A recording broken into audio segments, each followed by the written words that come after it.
Eigenlijk het project bini pa sobra diferente gente local que era invertida em na acerca o ministro de assunto general e assunto econômico na acerca de rat anto a desarrollar o projeto.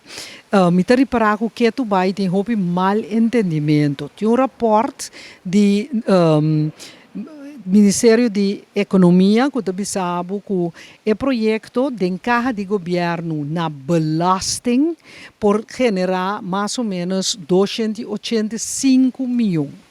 Tiene também que rapporta sabe que é por generar 9 mil cupos de trabalho. É também sabe que a produção que você cria junto econômico, não é produto bruto nacional, você crescer para com 8%, depois com 4%.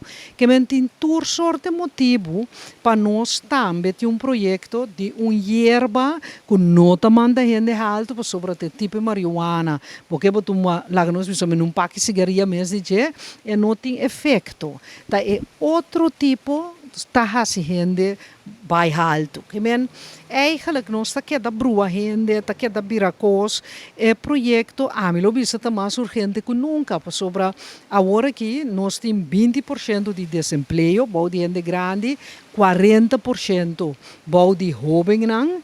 Então, o projeto está generar trabalho, não somente plantamento, um parte chiquito de je, pero laborante, gente de IT, inspeção de saúde, douana, gente que está transportado, so um produto de exportação eta. Então, nós com 150, 160 mil gente, também usa tudo remédio não, turzeta, como para tráfego. Que men, me te queda roupa estranha, porque a senhora aí uma apresentação.